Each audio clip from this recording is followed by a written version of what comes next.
I never thought I'd be the one clipping coupons while my ex-husband became a millionaire. But here I am, staring at his face on a magazine cover while I figure out how to stretch my paycheck for another week. 7 years ago, I had it made when I married Sean. He wasn't rich yet, but he had big dreams about his tech startup. I got bored waiting for those dreams to come true. I cheated with Daniel from my office because he made me feel special when Sean worked late nights. I lied, made up fake girls' nights, and even used a secret credit card to pay for hotel rooms. I thought I deserved better than waiting around for success. I was wrong. Now Sean's worth $8 million after selling his company, living in a beach house with his doctor wife, while I'm alone in my tiny apartment wondering how it all went so wrong. I never thought I'd be the type to cheat honestly. I always rolled my eyes at those women on reality TV who threw away perfectly good marriages because they were bored or whatever. Yet here I am, sitting at my kitchen table, not the granite countertop island I used to have, but a wobbly IKEA thing, clipping coupons while my ex-husband lives in a beachfront mansion with his doctor wife. The magazine on my table mocks me with its glossy cover featuring Sean in the 30 under 40 list, his confident smile a stark reminder of everything I threw away. I should throw it out, but some part of me can't stop torturing myself by flipping through it, reading about his $8 million success story while I figure out how to save 30 cents on canned soup. 7 years ago, I thought I had it made when I married Sean Ellis. He wasn't exactly rolling in money then, but he had ambition and this tech startup idea he wouldn't shut up about. I remember the night we met at my friend Keisha's housewarming party. While other women were drawn to the loud finance bros flashing their credit cards at the bar, I noticed the quiet, intense guy in the corner talking passionately about disrupting the tech industry. The algorithm we're developing could completely transform how businesses process customer data, he told me, his eyes lighting up in a way that was honestly kind of sexy. I nodded like I understood what he was talking about, but what really caught my attention was his potential. My mother's voice echoed in my head. Valencia, always look for a man with potential. Not what he has now, but what he could become. I wish I could say I fell in love with Sean for his mind or his kind heart, but the truth is more calculated than that. I saw a smart guy with big dreams who just needed some polishing, someone whose stock would rise over time. A good investment, as my mother would say. Our courtship was a whirlwind of late-night conversations about dreams and futures. Sean would sketch out business plans on napkins while I'd talk about the house we'd buy someday, the vacations we'd take, the life we'd build. When he proposed after 18 months with a diamond smaller than I'd hoped for, I said yes without hesitation. It was just a starting point, I told myself. The first 2 years of marriage settled into a comfortable routine. We purchased a starter home in a neighborhood I described to friends as up and coming, while privately lamenting its distance from the luxury shopping areas. Sean converted the spare bedroom into his home office, covering walls with whiteboards, full of code and business plans that might as well have been written in another language for all I understood. I took a part-time administrative job at Meridian Insurance Group, more to stave off boredom than financial necessity. Sean covered the mortgage, utilities, and investments in his business while my paycheck funded shopping sprees, spa days, and brunches with friends. It was an arrangement that satisfied me at first.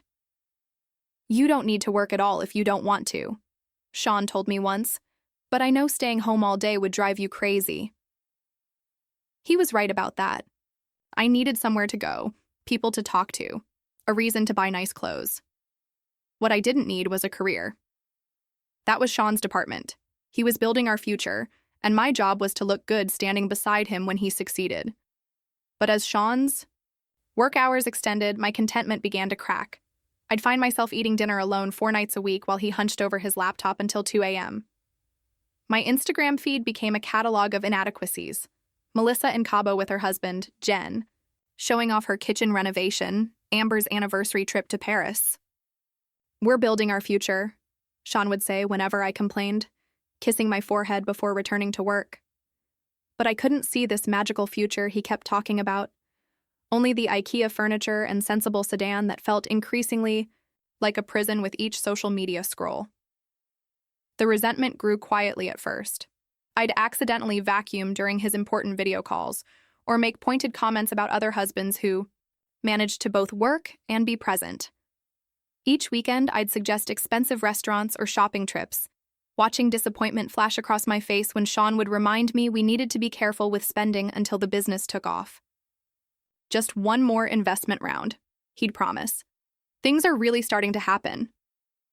Always just around the corner, this success. Always just out of reach, the lifestyle I deserved. In public, I played the supportive wife. Sean's working on something really innovative, I tell friends at dinner parties, my hand placed just so on his arm. But at home, my touch grew colder, my words sharper.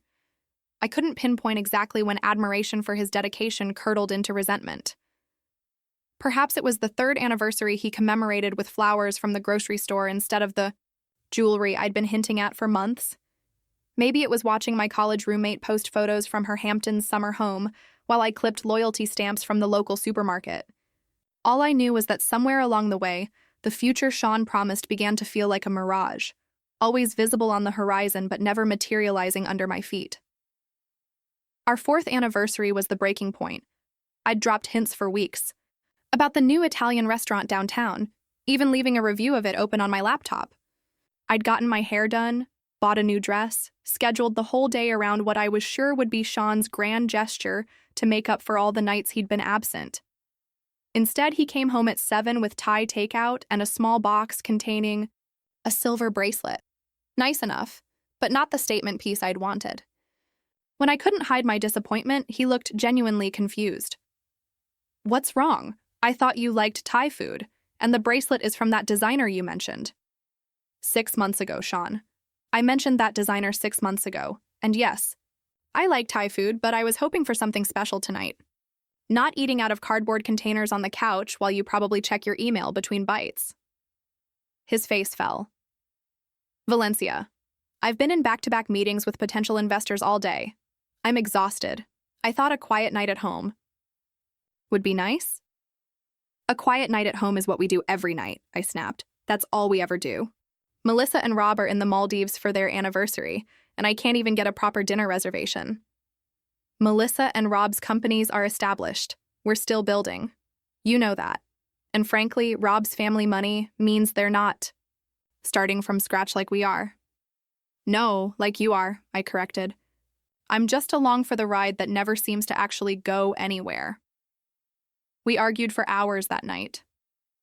Sean trying to make me understand the pressure he was under, the progress they were making, how close they were to a breakthrough.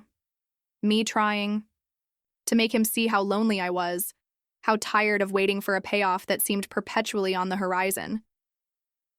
"I feel like I married your business, not you," I told him, tears of frustration streaming down my face. He took my hands in his. "Valencia, everything I'm doing is for us, for our future.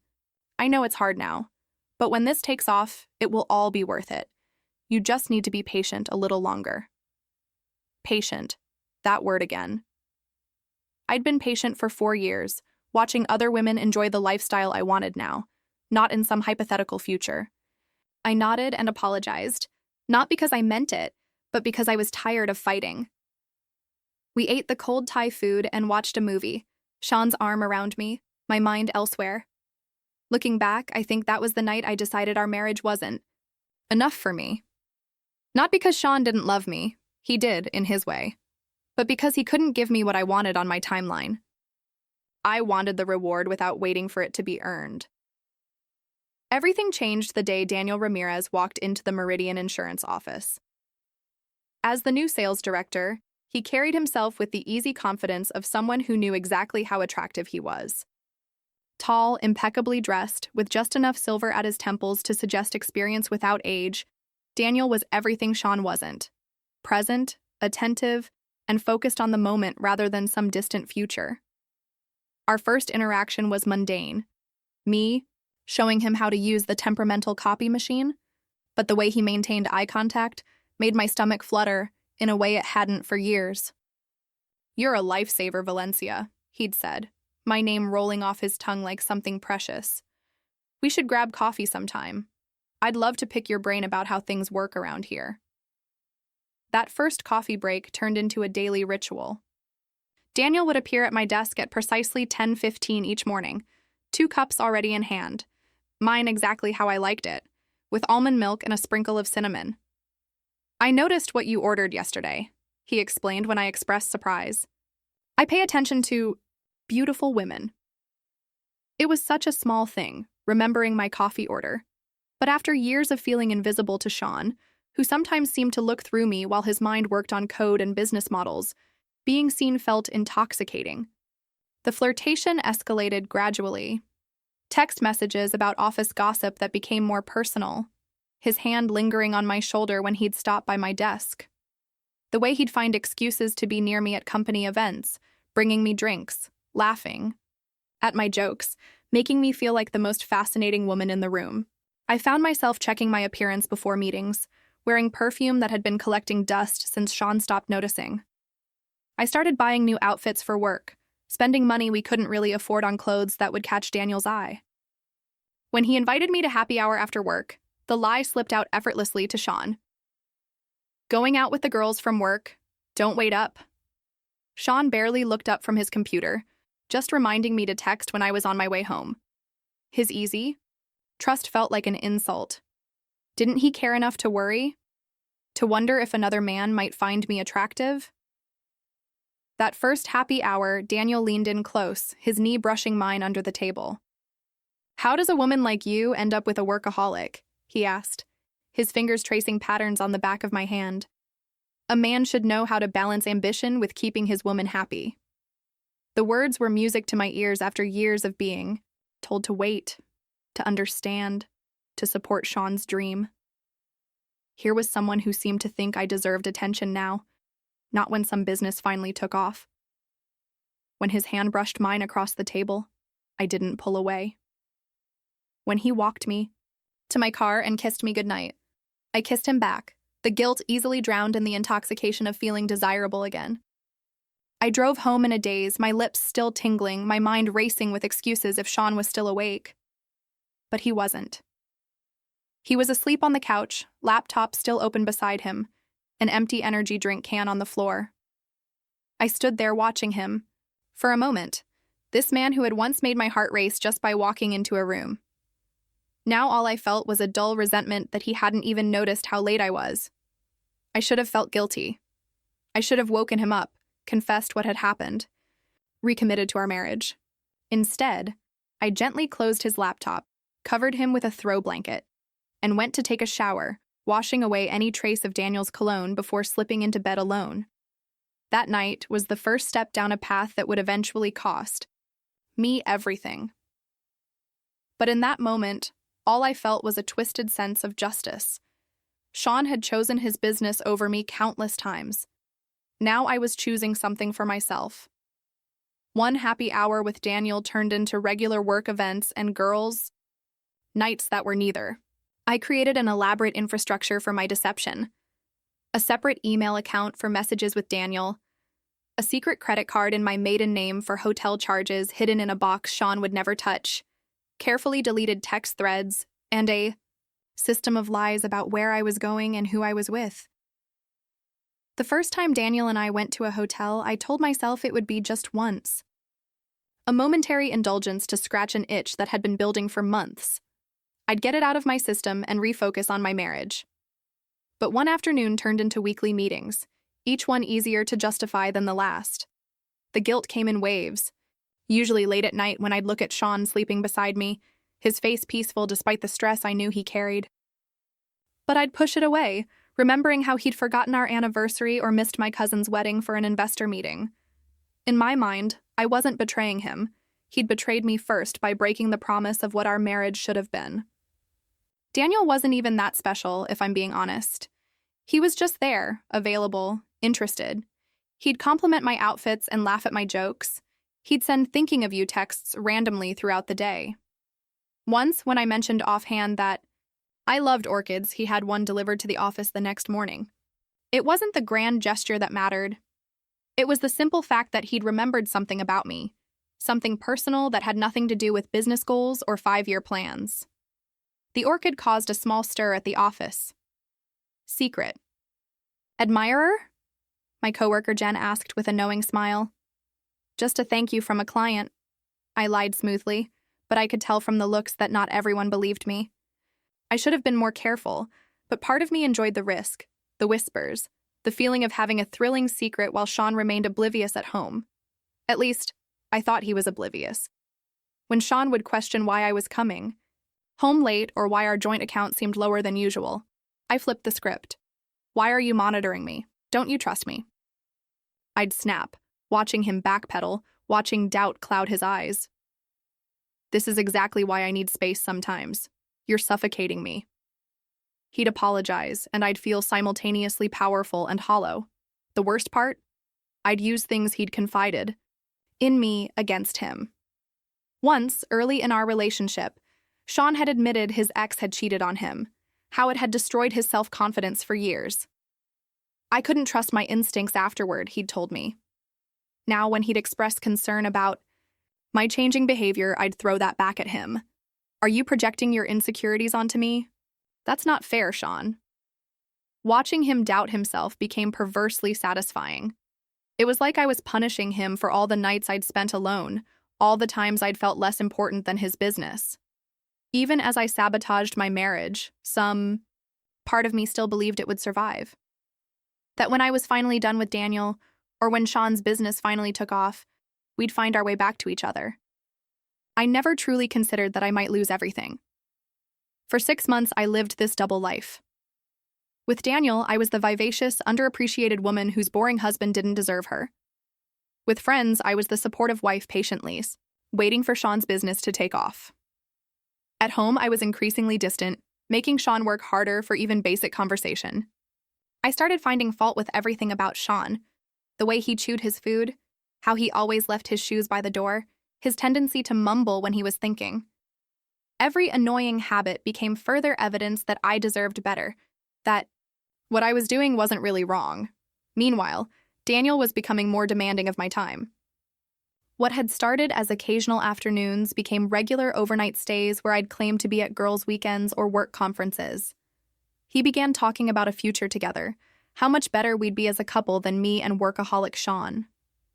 He doesn't appreciate what he has, Daniel would say, tracing patterns on my bare shoulder as we lay in yet another hotel bed. If you were mine, I'd never put a startup before you. I ate it up, this fantasy where I was the wronged party, where my affair was justified because my husband had emotionally abandoned me. It was easier than admitting I was simply bored and selfish. Around month 5 of the affair, I started getting careless. I'd leave receipts in my purse or forget to delete text messages. I'd take calls from Daniel in the next room from Sean instead of waiting until I was alone. I started thinking maybe it would be easier if Sean did find out. Then he'd have to fight for me, prove that he valued me more than his precious business. I should have known something was off when Sean stopped asking where I was going. At the time, I thought I'd finally trained him to give me space.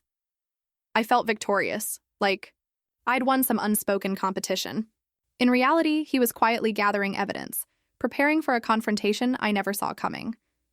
There were signs looking back. The way Sean had started password protecting his computer, how he'd take phone calls in the backyard instead of his office. I even caught him quickly closing a spreadsheet when I walked in once. But I was so caught up in my own deception that I never considered he might be onto mine.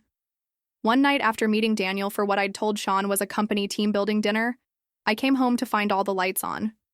Strange, since Sean usually worked in his office with just a desk lamp. When I walked into the kitchen, I found him sitting at the table, a folder in front of him, a glass of whiskey in his hand. "You're still up," I said, trying to sound casual while scanning him for signs of his mood. "Everything okay with the business?" "Sit down, Valencia," he said, his voice steady in a way that sent chills down my spine. I played innocent, asking, again, if everything was all right. He didn't answer directly, just opened the folder and laid out hotel receipts, screenshots of texts I thought I'd deleted. Turns out our cloud accounts were synced.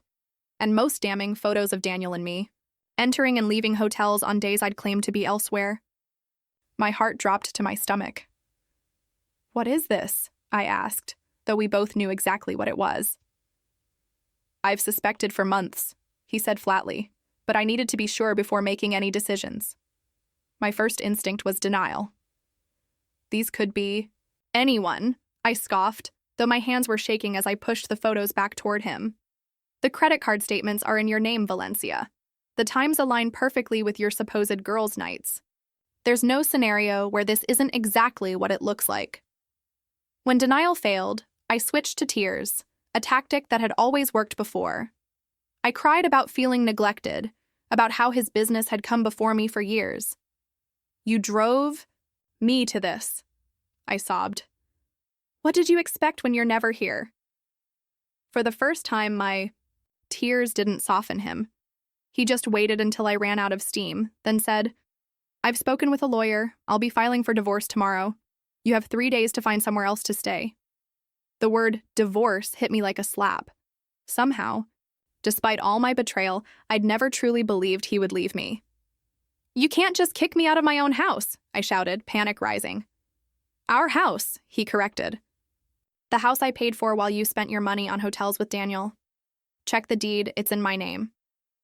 I stared at him, this stranger with my husband's face. Where was the man who would apologize when I cried, who would promise to try harder, to be better? This cold, composed person calculating my betrayal with spreadsheets and evidence wasn't the Sean I thought I knew. This is about the business, isn't it? I accused. You're afraid I'll take half of your precious startup in the divorce. Something flickered in his eyes then. Not hurt, but something harder. No, Valencia. This is about trust. I can't be with someone who lies to my face every day, who uses my past trauma against me, who sleeps with a coworker while I'm working to build our future. Our future? I laughed bitterly. There is no our future. There's just your future, your business, your dreams. I was never part of the equation except as an accessory you could ignore until you made it big. That's not true, he said quietly. But it doesn't matter now. I've emailed you the details of the temporary arrangement my lawyer has drawn up. You should look it over. Temporary arrangement? I repeated, disbelieving. You think I'm just going to roll over and take whatever scraps you decide to throw me? He looked tired suddenly, the anger giving way to exhaustion. I think you're going to be surprised by how little leverage you have, given the circumstances. But that's for the lawyers to discuss. That night, as I frantically packed a suitcase, I still believed I could fix things. Sean was angry now, but he'd calm down.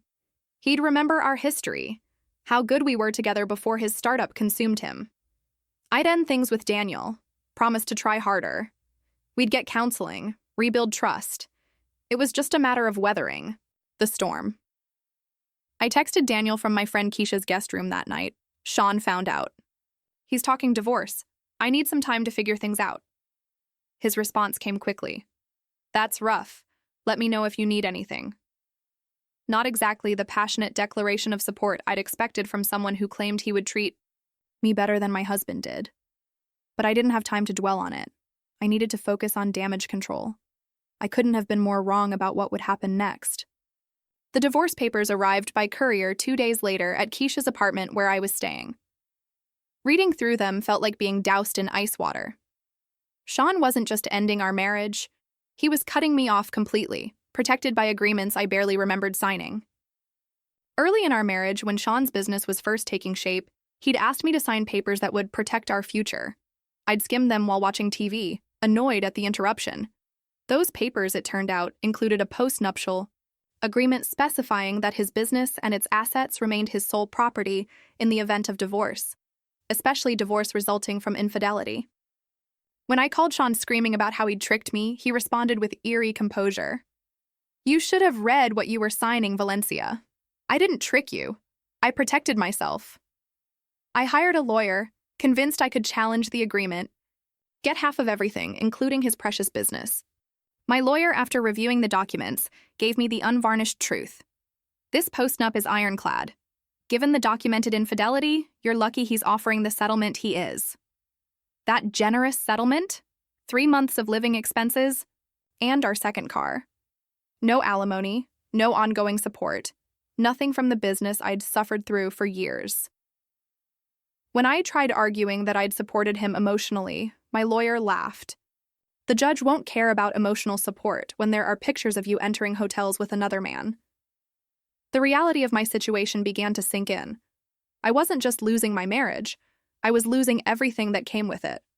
The house I'd decorated, the neighborhood where I'd established connections, the financial security that let me work part-time while spending without worry.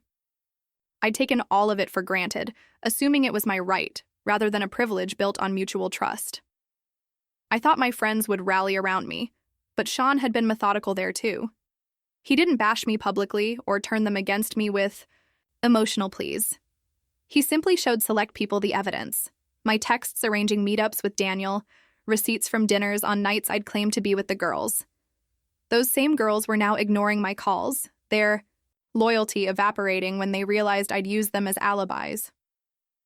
Keisha let me stay with her for 2 weeks before awkwardly mentioning she needed her guest room back. Sean showed me some things, she admitted when I pressed. I love you, Valencia, but I don't think I can be in the middle of this. Even Daniel disappeared when things got messy. I'd called him the day after getting the divorce papers, hoping he'd be my rock through this upheaval. After all, wasn't that what he'd been promising for months? That he'd treat me better than Sean did?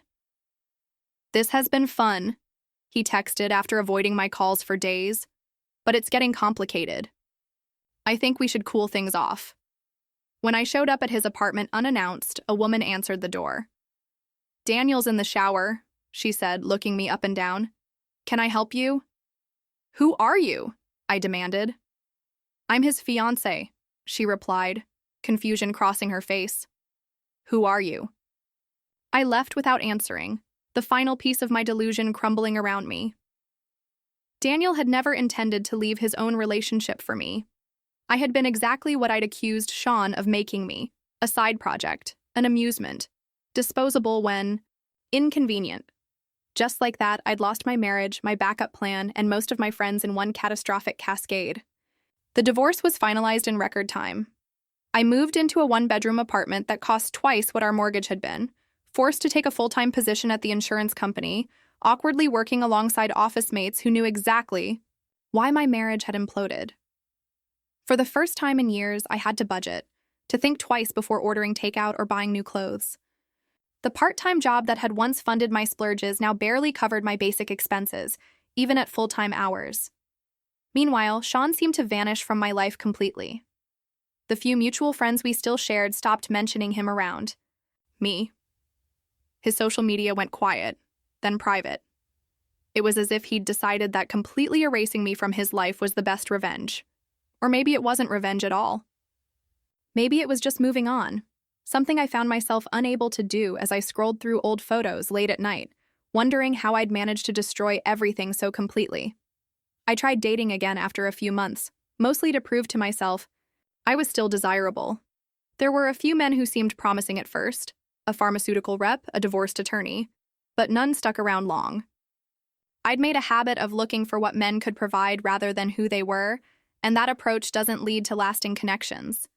Plus, I had trust issues now. If Sean could meticulously gather evidence against me for months while seeming oblivious, how could I trust anyone's facade? Every time a date checked his phone, I imagined he was documenting my behavior for some future confrontation. When the pharmaceutical rep mentioned he kept detailed records of his expenses, I nearly walked out of the restaurant on the spot.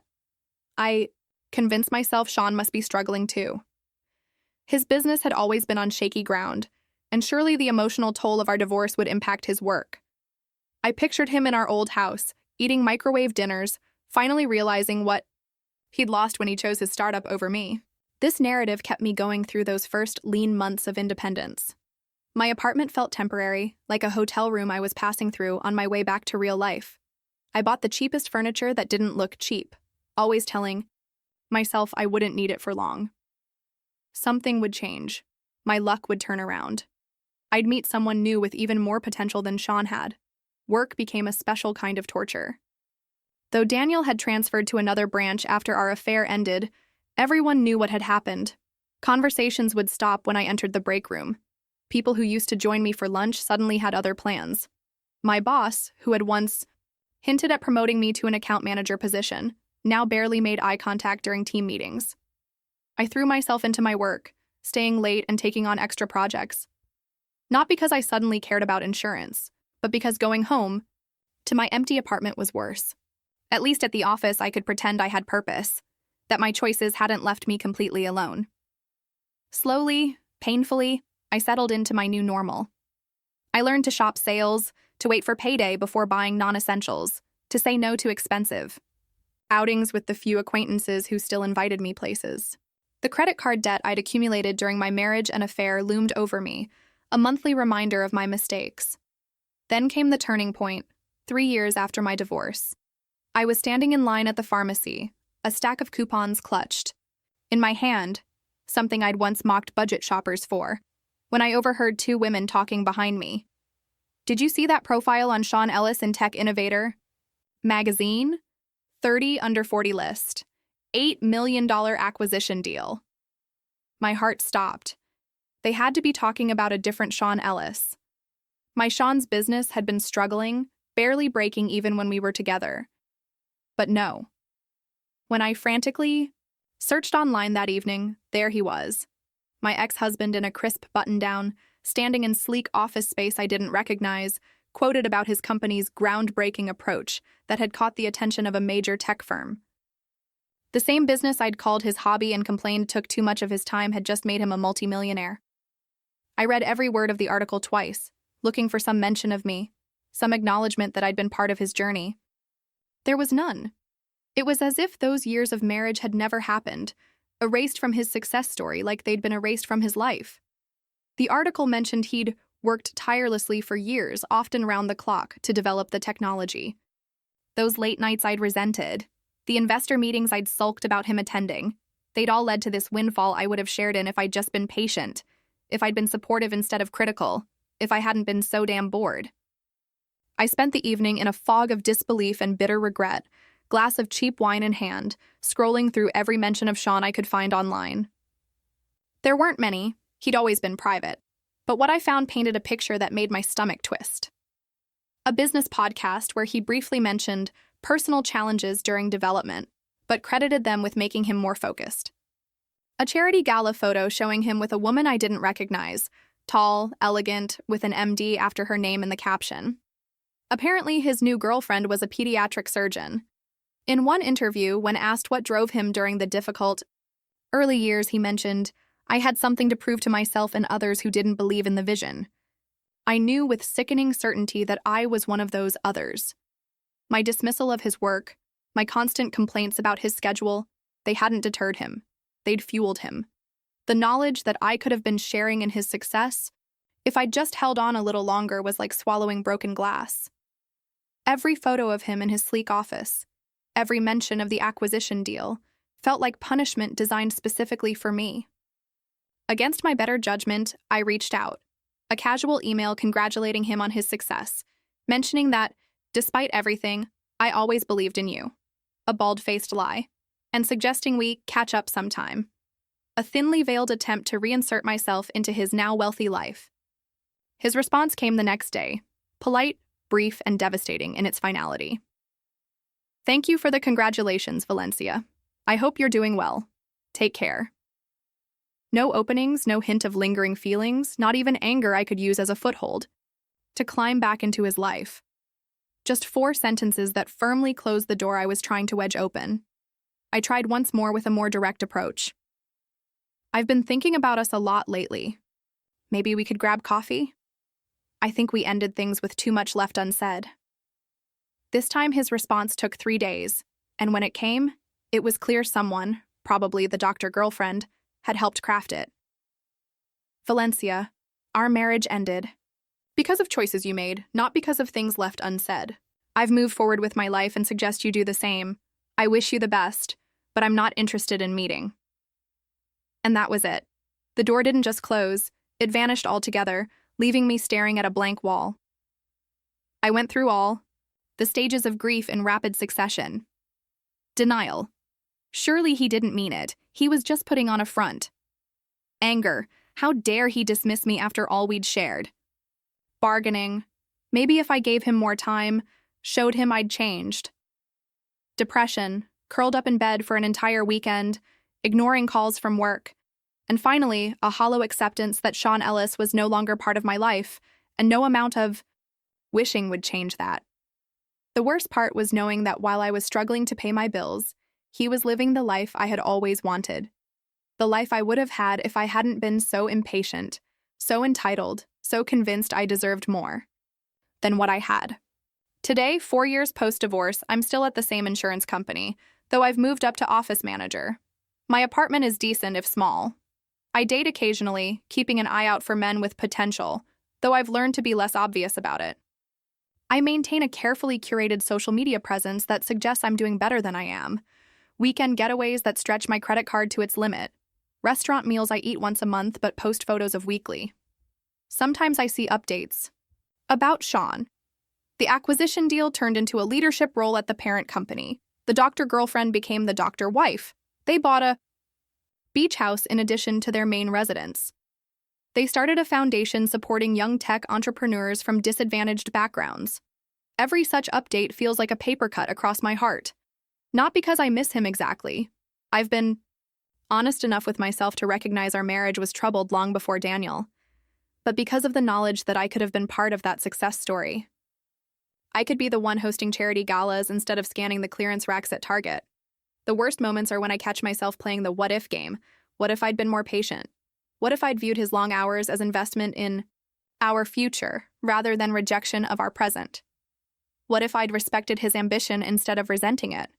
Would I be in that beach house now, wearing designer clothes instead of knockoffs, planning vacations instead of budgeting groceries? But here's the thing. I'm not sure I would have done anything differently, even knowing the outcome. That's the ugly truth I don't share in my sanitized retellings. Even if I could go back, I'd probably still feel bored, still crave validation, still make the same selfish choices. Because at my core, I wanted someone who would make me the center of their universe, not someone who asked me to orbit alongside them while they pursued a bigger vision. When people ask what happened to my marriage, I have a practiced response. We grew apart. His work became his whole identity, and I needed more than that. It sounds reasonable, mature even. Nobody needs to know about Daniel, or the hotels, or how I systematically undermined the very man I'd promised to support. Sometimes I wonder if Sean ever truly loved me, or if I was just conveniently there when he needed someone to believe in him.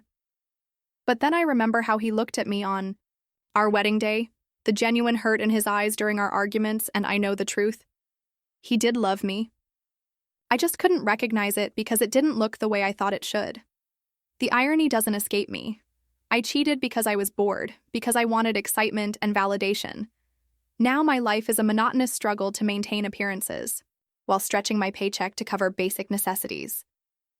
Meanwhile, Sean's life, the one I found so tediously focused on work, has become exactly the adventure I always wanted. Last week, I was at the grocery store scrutinizing my coupons, while the cashier waited impatiently. The woman behind me in line was scrolling through her phone, and I caught a glimpse of her screen. She was looking at photos from some charity gala. There in the background of one shot was Sean with his doctor wife, both laughing at something, off camera. They looked genuinely happy, comfortable in their success and with each other. For just a moment, I felt something besides envy, a flicker of genuine gladness that he'd found happiness after what I'd put him through. But that sentiment quickly drowned under the familiar wave of self-pity.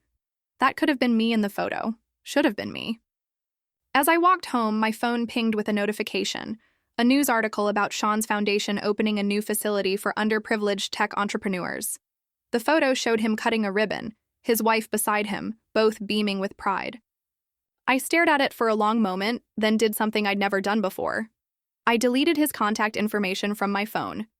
Then I unsubscribed from the tech news alerts I'd set up to track his success. Back in my apartment, I threw away the magazine with his feature article and sat down at my wobbly IKEA table. Instead of clipping coupons, I opened my laptop and created a real budget spreadsheet, not just for groceries and bills, but with a small savings column for the future. It wasn't a dramatic transformation. I hadn't suddenly become a better person or learned to value the right things. But it was a tiny acknowledgement that I needed to stop living in the shadow of what might have been and start building something, of my own, however modest. As I typed in the numbers, I finally admitted to myself what I'd been afraid to face. I never really loved Sean, I loved what he could potentially provide, and that realization, painful as it was, felt like the first, honest thing I'd acknowledged in years. The real tragedy wasn't that I was clipping coupons while Sean enjoyed his millions. It was that even now, faced with the consequences of my actions, I was more upset about missing out on his success than about betraying someone who had genuinely loved me. I closed my laptop and looked around my small apartment. It wasn't what I'd dreamed of, but it was mine, earned through my own work, not attached to anyone else's potential. Maybe that was a starting point worth building from. I didn't know if I'd ever have the beach house or the luxury lifestyle I'd once felt entitled to, but for the first time in 4 years, I wondered if perhaps I could build a life that wasn't defined by what I'd lost, but by what I might still create. If only I could learn to value substance over appearance, effort over shortcuts, and reality over illusion. It wasn't a fairy tale ending, but it was perhaps a beginning. That small moment of clarity didn't last long. The next morning, I woke up to an email notification on my phone, a promotional message from a luxury furniture store I'd once shopped at with Sean. Exclusive beach house collection. The subject line read, complete with images of breezy white sofas and driftwood coffee tables that looked exactly like something that would fit in the seaside home my ex-husband now owned with his doctor wife. I deleted the budget spreadsheet I'd created the night before. Who was I kidding? I wasn't suddenly going to become the kind of person who found fulfillment in fiscal responsibility and modest living. That had never been me, and pretending otherwise felt like another lie in a life already full of them. 6 months after discovering Sean's success, I met Garrett at a charity fundraiser I'd stretched my credit card to attend. He was handsome in that polished way that screams money, tailored suit, designer watch, the confidence of someone who's never had to check his bank balance before making a purchase. He was also 20 years older than me and recently divorced. "Third time's the charm," he joked when he mentioned his previous marriages, and I laughed like it was charming instead of a glaring red flag. Garrett pursued me aggressively, expensive dinners, weekend trips, a designer handbag, just because. I threw myself into the relationship with the desperation of someone grabbing a life preserver. Here finally was the shortcut to the lifestyle. I'd been denied when I lost Sean. I didn't have to wait for potential to materialize or build something together. Garrett had already made it. I moved into his downtown condo after just 3 months, relieved to escape my shabby apartment and the constant reminders of how far I'd fallen. For a while, it seemed like I'd managed to course-correct my life. I quit my job at the insurance company, telling myself I deserved a break after everything I'd been through. Garrett didn't mind. In fact, he preferred having me available whenever. He wanted company for business dinners or weekend trips. But the shine wore off quickly. Garrett was controlling in ways Sean never had been, questioning my spending despite funding it, tracking my whereabouts through my phone, making snide comments about my friends until I stopped seeing them altogether. The luxuries I now enjoyed came with golden handcuffs, and I found myself missing the simple freedom of my independent life, meager as it had been. 6 months into living together, I discovered why Garrett's previous wives had left: his temper. Nothing physical, but the emotional outbursts were frightening enough. The first time he threw a glass against the wall during an argument about my spending, I should have left. Instead, I convinced myself that all relationships had problems, that the trade-off was worth it for the security he provided. The irony wasn't lost on me. I'd left Sean because I was bored with his stability and focus. Now I was clinging to a relationship that frightened me because I was terrified of being poor again. The breaking point came at a charity gala, one of those black tie affairs I'd once dreamed of attending as Sean's wife. Garrett had been drinking heavily all evening, growing increasingly possessive as the night wore on. When he saw me chatting with one of his business associates, something in him snapped. "You're embarrassing me," he hissed, gripping my arm as he steered me toward the exit. "Flirting right in front of me, just like you probably did to your ex-husband." I pulled away from him, aware of eyes on us. "I was just being friendly. Let go of me." "Friendly? Is that what you call it? I know your type, Valencia. I've done my research. Your ex-husband had the right idea cutting you loose." The blood drained from my face. "What are you talking about?" Garrett smiled coldly. "You think I wouldn't check up on someone before letting them into my life?" I know all about your affair, about how your tech genius husband left you with nothing while he went on to make millions. Must burn you up inside every day. I stood there, mortified, as nearby guests pretended not to listen.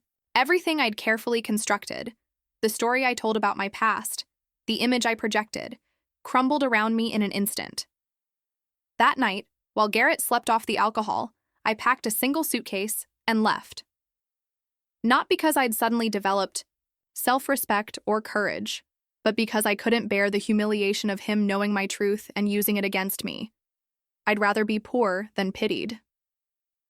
I moved in temporarily with an old coworker, the only person who answered my desperate texts that night.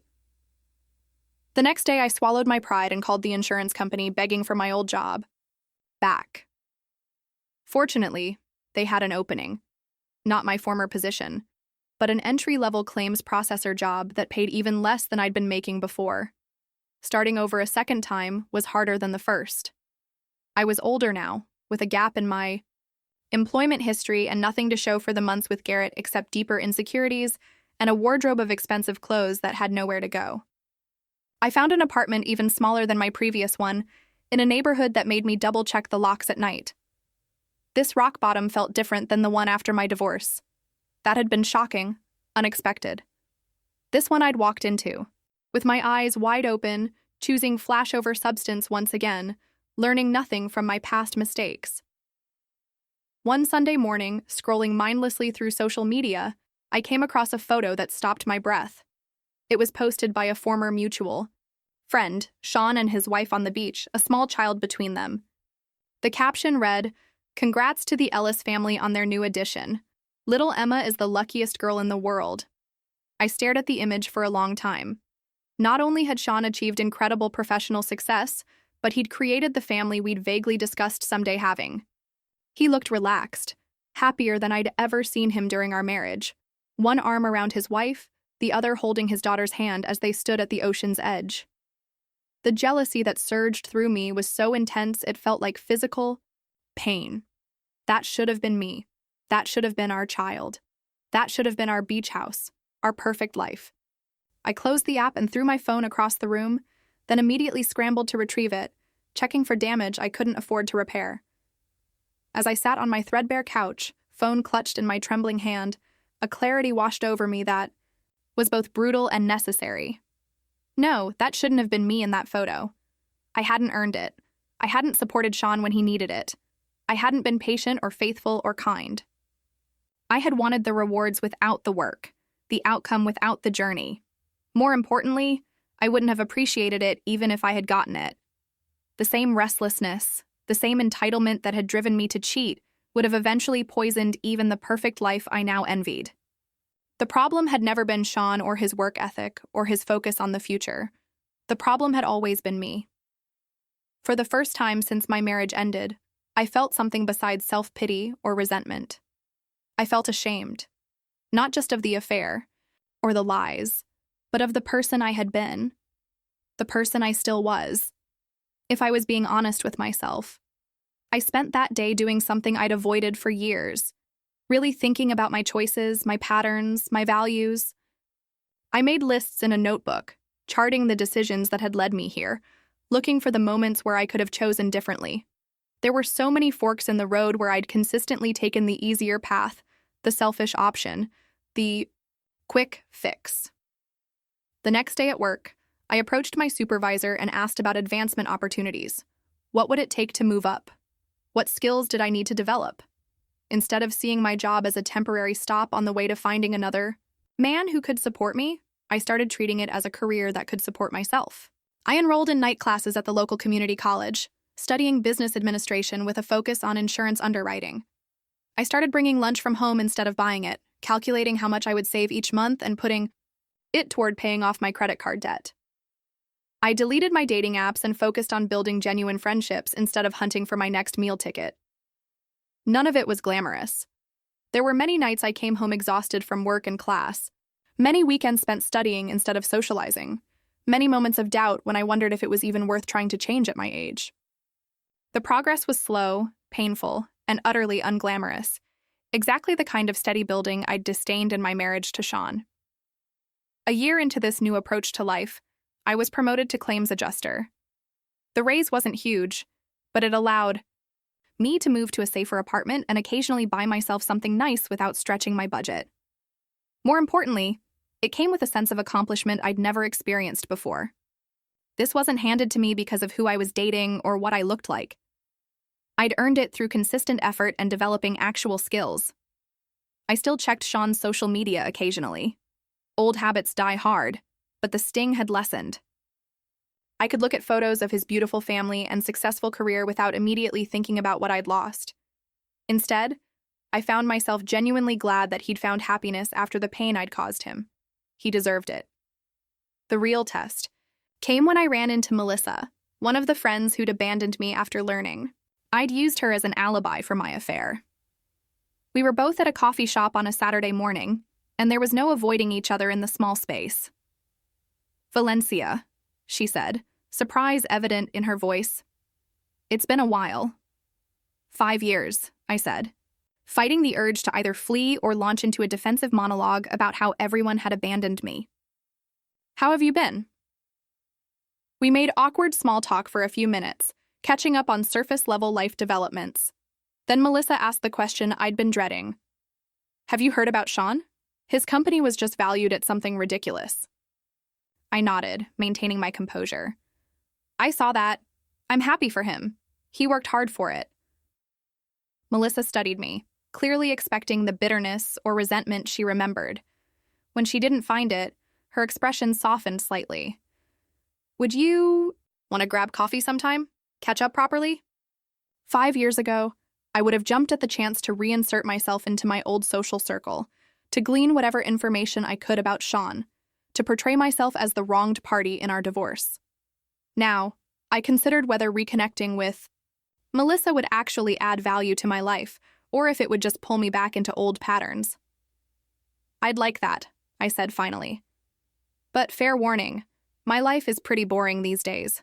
Work, school, trying to build something stable." "Sounds healthy," she said with a small smile. "And not boring at all." We exchanged numbers, and as I walked home with my coffee, I realized something had fundamentally shifted in me. I was no longer performing. Not for Melissa, not for some imaginary audience on social media, not even for myself. For perhaps the first time in my adult life, I was simply living, accepting my reality rather than constantly positioning myself for a better one. That evening, I received a notification on my phone, a news alert about Sean's company launching a revolutionary new product. Attached was a photo of him at the product launch, smiling confidently at the camera, his success evident in every pixel. My finger hovered over the notification for a moment. Then I swiped it away without opening the article and returned to the textbook I was studying. Sean's life was his own now, and mine was finally becoming my own too. I still thought about him sometimes, still wondered about the what-ifs, still felt twinges of regret for the choices I'd made. But those thoughts no longer consumed me. They were just echoes of a past that was gradually losing its hold on my present.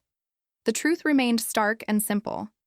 I cheated because I was bored in my marriage, and now he's worth $8 million while I clip coupons to survive. But the difference is that I'm finally learning to clip those coupons with a sense of purpose, rather than resentment, to build a life based on what I can earn rather than what I can extract from others. It's not the life I dreamed of having. It's certainly not the life I could have had if I'd made different choices, but it's a life I can respect, and after everything I've done and everything I've lost, that feels like a start. 2 years into my new life, I graduated with my associate's degree in business administration. The ceremony itself was unremarkable. No family cheering me on, just a few work friends who came to support me. But as I accepted my diploma, I felt a sense of accomplishment that buying designer handbags or dating wealthy men had never given me. This was something I'd earned through consistent effort, late nights studying after long days at work, sacrifices that had nothing to do with my appearance or charm. The insurance company recognized my new qualification with another promotion, this time to underwriting assistant. The pay bump allowed me to move to a better apartment and start building a modest savings account. I bought real furniture, not expensive showpieces like what had filled the house I shared with Sean.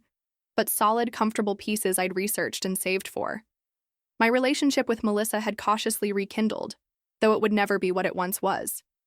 She was careful about what she shared regarding mutual friends, especially anything related to Sean. I appreciated her discretion, even as part of me still burned with curiosity about his life. One afternoon, Melissa invited me to lunch at a new restaurant downtown. "I've been meaning to tell you something," she said after we'd ordered. "I ran into Sean last month at an industry event." My heart did a familiar lurch at his name, though the intensity had dimmed over time. "Oh?" I kept my voice neutral, stirring my iced tea. "How is he?" "He's good. Really good, actually." She hesitated. "He asked about you." I nearly dropped my spoon. "What did he say?" "He just asked if I'd seen you recently and how you were doing. I told him we'd reconnected and that you were working hard back in school. He seemed glad to hear it." I absorbed this information, unsure how to feel. After all this time, Sean had asked about me. It wasn't an olive branch or an opening, just a polite inquiry about a person from his past. But it mattered to me in a way I couldn't quite articulate. "His daughter is adorable," Melissa continued, scrolling through her phone to show me a photo. "She looks just like him, same serious expression." I looked at the little girl with Sean's dark eyes and determined chin, standing proudly next to what appeared to be a science fair project. My chest tightened with a complex emotion, not quite jealousy anymore, but a wistful acknowledgement of what might have been in another life, one where I'd made different choices. "She's beautiful," I said, and meant it. "He must be a good dad." "From what I've seen and heard, he is." Melissa put her phone away. "His wife is pregnant again, due in the fall." I nodded, swallowing hard. "That's wonderful, I'm happy for them." And the strange thing was, beneath the layers of regret and self-recrimination, I actually was happy for him. Sean deserved his success, his beautiful family, his second child on the way. He'd worked for it all steadily and honestly, the complete opposite of how I'd approached most of my life. That night, I did something I hadn't done in years. I wrote Sean a letter. Not an email that could be easily ignored or deleted, but an actual handwritten letter on good stationery. I didn't ask Melissa for his address. That would have been crossing a line. Instead, I addressed it to his company headquarters, marked personal. I didn't expect a response. That wasn't why I was writing. After years of self-reflection, I simply needed to express the remorse and realizations that had been building in me. "Dear Sean," I began, my handwriting careful and deliberate. "I don't expect you to respond to this letter, and I understand if you choose to throw it away unread. But after all this time, I need to say some things that should have been said. Years ago. I apologized for my behavior during our marriage, not just the affair, but the constant undermining, the lack of support, the entitlement I'd felt. I acknowledged how I'd used his past trauma against him and how deeply unfair that had been. I didn't make excuses or try to justify my actions. I simply owned them and expressed genuine remorse. I've spent years blaming you for choosing your work over me," I wrote, "when the truth is I chose immediate gratification over building something meaningful with you. I didn't have the patience or wisdom to see that your late nights weren't rejection, but investment in our future. I wanted the rewards without the work, the outcome without the journey." I congratulated him on his success, both professional and personal. I told him I'd occasionally seen updates and was genuinely happy that he'd found happiness with someone who appreciated his drive and shared his values. "You deserved better than what I gave you," I concluded. "I'm working on becoming a better person now, though it's a slow and humbling process. I want you to know that despite what I cost myself through my poor choices, I don't regret that you found success and happiness. You earned every bit of it." I signed it simply Valencia, sealed the envelope, and dropped it in a mailbox the next morning before I could lose my nerve. Then I let it go, not expecting anything in return, not even confirmation that he'd received it. The letter wasn't about getting a response. It was about finally taking full responsibility for my actions without the expectation of forgiveness or reconciliation. Life continued its steady forward motion. I was promoted again, this time to full underwriter. I started dating occasionally, though carefully and with clear eyes about what I was looking for. companionship and connection, not financial rescue or status. I volunteered at a women's shelter on weekends, trying to give back in some small way. 6 months after I sent the letter, I received an envelope in the mail with Sean's company logo in the corner. My hands trembled as I opened it. Inside was a brief note on company letterhead. Valencia, thank you for your letter. It meant more than you might imagine. I'm glad to hear you're doing well and building a life you can be proud of. That's all any of us can really do. Take care, Sean. Just a few sentences offering neither absolution nor continued connection, but acknowledgement. It was more than I deserved and exactly what I needed. Confirmation that my words had been received and that there was no lingering bitterness, just the quiet closure of a chapter in both our lives. I framed the note and hung it in my home office, not as a shrine to the past, but as a reminder of how far I'd come and how much further I still had to go. Every time I looked at it, I was reminded that even the worst mistakes don't have to define us forever if we're willing to learn from them. The following spring, I received an unexpected invitation from Melissa. Sean's foundation is hosting a fundraiser for technology education in underserved communities, she explained. It's a big charity gala. I'm on the planning committee, and I could get you a ticket if you're interested. My first instinct was to decline. Seeing Sean in person, meeting his wife, potentially making everyone uncomfortable. It seemed like a recipe for disaster. But as I thought about it more, I realized this could be an opportunity for something important, proving to myself that I could face my past with grace and maturity. I'd like that, I told Melissa. But only if you're sure it won't make things awkward for anyone, especially Sean. I actually mentioned the possibility to him when we were discussing guest lists, she admitted. He said he'd be fine with it, if you wanted to come. The night of the gala, I wore a simple black dress, elegant but not flashy, appropriate for the occasion without trying to draw attention. I'd saved for months to make a modest donation to the foundation, wanting to contribute meaningfully to a cause that clearly mattered to Sean rather than just showing up. The ballroom was crowded with Silicon Valley elite, investors, and educators. I recognized Sean immediately, standing near the stage with a woman who could only be his wife. She was exactly as I'd imagined from photos, poised, intelligent-looking, her pregnancy visible beneath her gown. They were surrounded by people eager for their attention, yet they seemed completely attuned to each other, exchanging small glances and subtle smiles that spoke of deep connection. I stayed on the periphery, catching up with old acquaintances, making a point not to stare or draw attention to myself. When Sean took the stage to speak about the foundation's mission, I listened attentively, genuinely moved by his passion for creating opportunities for underprivileged kids interested in technology. Everyone deserves a chance to build their dreams, he said, his voice confident but humble. And sometimes all it takes is one person believing in that potential when no one else does. After the speech, as people mingled and bid on silent auction items, I felt a presence beside me. Turning, I found myself face to face with Sean for the first time in 7 years. Valencia, he said, his expression warm but reserved. Thank you for coming, and for your donation. It's a wonderful cause, I said, grateful that my voice remained steady. You've built something really meaningful.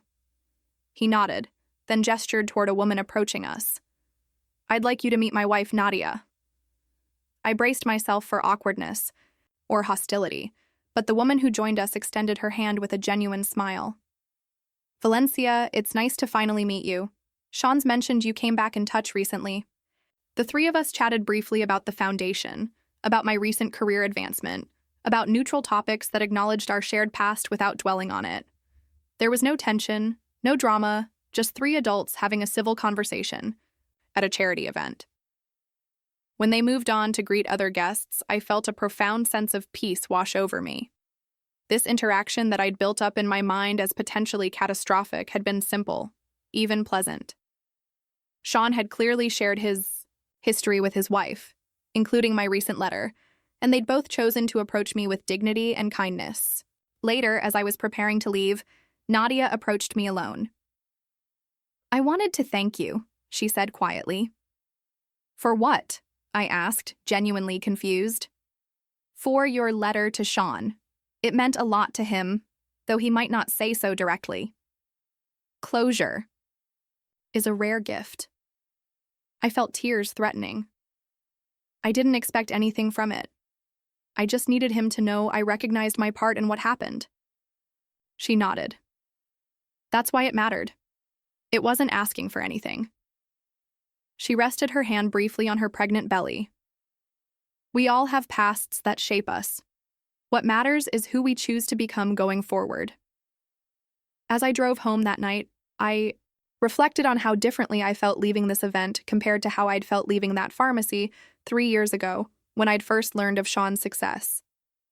The bitter envy had been replaced by something quieter and more dignified, acceptance of my reality and genuine well wishes for his. The next morning, I woke up to a notification on my phone, a professional networking site suggesting I might know someone named Valencia Hargrove, an insurance executive in Boston.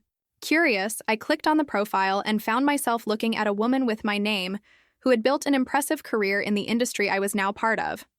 On impulse, I sent her a connection request with a note explaining the name coincidence and my own career path in insurance. She responded almost immediately, amused by the shared name and interested in my journey from administrative assistant to underwriter. We began corresponding regularly, sharing industry insights and career advice. When she mentioned her company was expanding to my city and looking for experienced underwriters to join the management team, I took a chance and applied. The interview process was grueling, 5 rounds of increasingly technical questions and case studies, but I was offered the position, along with a salary that would have seemed impossible to me just a few years earlier. As I packed up my apartment to move closer to my new office, I came across the magazine with Sean's feature that I'd kept all these years. Looked at his smiling face one last time, then placed it in the recycling bin, not out of lingering resentment, but because I no longer needed physical reminders of my past mistakes to keep me grounded. I carried those lessons within me now. My new apartment was smaller than what I could afford, allowing me to put the difference toward my savings and retirement accounts each month. I furnished it simply but well, choosing quality over flashiness. On my desk, I placed a small orchid, not because it reminded me of Daniel or my affair, but as a symbol of growth and resilience. I still used coupons and shopped sales, not out of financial necessity anymore, but because I'd learned the value of living below my means rather than constantly stretching for more. The habit of carefully considering each purchase, of distinguishing between wants and needs, had become part of who I was. Sometimes, when I see luxury cars or beachfront property listings, I still feel a twinge of desire. I'm not completely transformed. The materialistic part of me hasn't vanished entirely. But now I understand that the things I once thought would make me happy, the status symbols, the outward markers of success, were always empty promises. Real satisfaction, I've discovered, comes from building something meaningful through consistent effort, from genuine connections not based on what others can provide, from going to bed each night knowing I've lived according to values I can be proud of. I haven't become a saint. I still make mistakes, still occasionally fall into old patterns of thinking. But the difference is that now I catch myself, recognize the familiar spiral of entitlement or envy, and consciously choose a different response. Last week, I was grocery shopping when I overheard someone mention Sean's name. It seems his company has gone public, its IPO valuing it at over $1 billion. The old me would have immediately gone home to calculate what my share would have been had I remained his wife, torturing myself with thoughts of what could have been.